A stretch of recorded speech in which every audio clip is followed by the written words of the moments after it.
একটা জিনিস আসলে বাংলাদেশে কখনো পরিবর্তন হয় না, এটা আমি খুব স্পষ্ট খেয়াল করছি যে যখন কোনো ঘটনা ঘটে তখন সেই ঘটনা নিয়ে নগদেই যে অ্যাকশন হয় এটা সারা বছর হয় না। আপনাদের খেয়াল থাকার করা কোজনা মেধা এটা নিয়ে ছাত্র যখন প্রটেস্ট করলো, আন্দোলন নামলো, দিন শেষে আওয়ামী লীগ সরকার যখন দেখলো যে ক্ষমতা হারাইতে হবে তখন হুট করে তারা এই যে কোটা মেধা এটা নিয়ে যেই দাবিটা ছিল রাতারাতি মাইনা ফেললো। কিন্তু এতগুলো ঘটনা, এতগুলো জীবন, এতগুলো প্রাণ ছুটে গেল, তখন যখন তারা বললো যে আমরা দাবিটা মানছি, যারা আন্দোলনকারী ছিলেন বা সাধারণ জনগণ মনে করলো এটা প্রথমে কেন মানলেন না, মানতে তো পারতেন। এখন দোষ কি শুধু আওয়ামী লীগ সরকারের চরিত্রে? না, এই যে ইউনূস সরকারের চরিত্রটা ঠিক একইভাবে।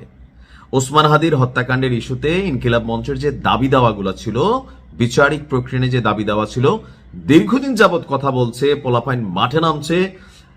এমনকি আজকে যখন জাবের আমাদের জনগণের সাথে পুলিশকে মুখোমুখি করে দেওয়া সরকার যারা থাকেন ক্ষমতাশীল, তারা যখন জাবের যখন গুলি খাইলো, সারা বাংলাদেশে যখন প্রটেস্ট হওয়া শুরু হয়েছে, এখন ঠেলা খাইয়া অন্তর্বর্তী সরকার বিবৃতি দিচ্ছে। But why right now? মানে ঘটনাগুলোর আগে কেন না? আপনাদের কি শিক্ষা হয় না? এই দেশটাতে আপনারা তো থাকতে হবে, মাথায় রেখে না? আচ্ছা, এখানে কি হয়েছে? হুট করেই হাদির ঘটনার যে তদন্ত জাতিসংঘের আন্ডারে ইনকিলাব মঞ্চের দাবি ছিল, তো জাতিসংঘে চিঠি পাঠাবে অন্তর্বর্তী সরকার। আজকে কিছুক্ষণ আগে জাতিসংঘের সংশ্লিষ্ট দপ্তরে চিঠি পাঠানো হবে বলে অন্তর্বর্তী সরকারের বিবৃতিতে বলা হয়েছে। তো বিবৃতি যদি দিবেনই ভাই, তাহলে জাবেরকে কেন গুলি খাইতে হইল? মানে রক্ত ছাড়া কি এই দেশে কোনো কিছুই আদায় হয় না? বিবৃতিতে বলা হচ্ছে যে শরীফ ওসমান হাদি হত্যার বিচারের দাবিতে 5ই ফেব্রুয়ারি 2026 বিকাল থেকে ইনকিলাব মঞ্চের ব্যানারে রাষ্ট্রীয় অতিথি ভবন যমুনার সামনে বিক্ষোভ শুরু হয়। যমুনা এবং এর আশেপাশের এলাকায় বিক্ষোভ নিষিদ্ধ থাকা সত্ত্বেও, তো নিষিদ্ধ করলো কে? ডক্টর ইউনূসের সরকার। কেন? কারণ এখানে ডক্টর ইউনূস থাকে। তো আওয়ামী লীগের সময় তো একই সিস্টেম ছিল, তখন মনে এখানে নিষিদ্ধ ছিল না, বা থাকলেও ওই যে ক্ষমতাশালী যারা রাষ্ট্রের প্রধান ক্ষমতাশালী তাদেরকে নিরাপত্তা দিতে হবে আমাদের টাকা দিয়েই।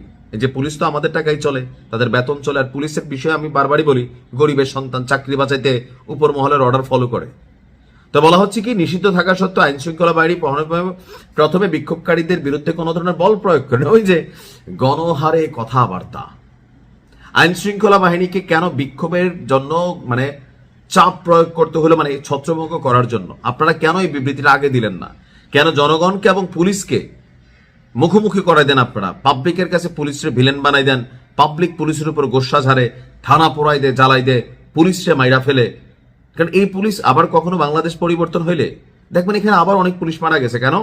আওয়ামী লীগ এখন যেভাবে বিভিন্ন থানার ওসিদের, এসপিদের হুমকি দিচ্ছে, আপনাদের বাড়িঘর নোট আসলে কিন্তু তারা নোট রাখতেছে, এমনকি আসলেই এরকম শত শত পুলিশে মাইরা ফেলবে। এটা বাস্তবতা বাংলাদেশে। আমরা এখন কিন্তু এগুলাই দেখবো হয়তো বা। এখন পুলিশে জনগণের সাথে লাগাই দিয়া, রাজনৈতিক দলগুলোর সাথে লাগাই দিয়া, যেই চেয়ারে বসে সে তার নিজস্ব সেফটি চিন্তা করে। এখন বলতেছে যে বিক্ষোভকারীরা ব্যারিকেড ভেঙে, তো বিক্ষুব্ধ তো হয়েছে শেখ হাসিনার বাংলাদেশ থেকে এই পোলাপেন কেমনে ভাগাইছে? এরকম আপনার মতন ভদ্র কথা বইলা একটা ছোট্ট ঘটনা থেকে তো আওয়ামী লীগ সরকারের পতন হইল।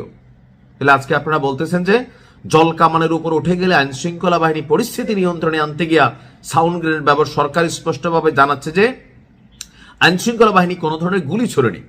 তো জাবের কিভাবে গুলি খাইলো? তাহলে এখানে থার্ড কোনো পার্টি ঢুকলো? তাহলে আপনারা কেন এই সিচুয়েশনটা তৈরি করে দিলেন যে এরকম সিচুয়েশনে রাজনৈতিক ফায়দা এখানে নেবেই, ডিসঅ্যাডভান্টেজ নেবে?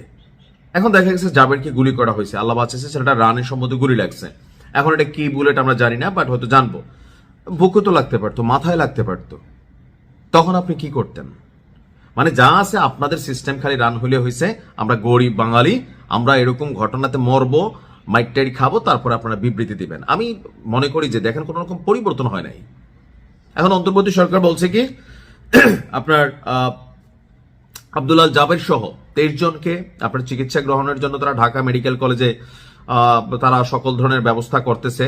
আর 8 ফেব্রুয়ারি জাতিসংঘের সরকার চিঠি পাঠাবে। সরকার শরীফ ওসমানের বিচারের জন্য স্পষ্টভাবে বদ্ধপরিকর। তো এইসব মানে কূটনৈতিক ভাষা শুনলেই মাঝে মাঝে জিদ ওড়ে। জাতিসংঘের অধীনে তদন্ত পরিচালনা আইনগত দিক সরকার গভীরভাবে পর্যালোচনা করছে, কচু করতেছে। আপনি যাই দেখেন কেউরই কোনো খবর নাই। পর্যালোচনা করতেছে কে? এটি বাংলাদেশের মানুষ বোঝে ভাই। ডক্টর ইউনূস আঙ্কেল, আপনার বোঝার কিন্তু বিষয়, জাতি এগুলা বোঝে, পাবলিক এখন আর ব্যাকখেল নাই। যাই হোক, আমরা মনে করি, এমনকি দেখেন বিক্ষোভকারীদের উপর মাত্রাতিরিক্ত বল প্রয়োগের যে অভিযোগ আসছে তা সঠিক নয়। তা আওয়ামী লীগ সরকারের সময় তো শেখ হাসিনা এগুলোই বলছে, না না না, এই যে তোমরা দেখা যায় গণমাধ্যমে সব ভুয়া মিথ্যা, হাসান মাহমুদ এগুলোই বলতো। একই কথা, কিসের পরিবর্তন আপনি এখানে দেখছেন? কোনো কিছুই না। তাড়াতাড়ি নির্বাচন দিয়ে একটা রাজনৈতিক সরকার আনেন, তখন আমরা কথা বলার সুযোগ পাবো। ভালো থাকুন, আসসালামু আলাইকুম।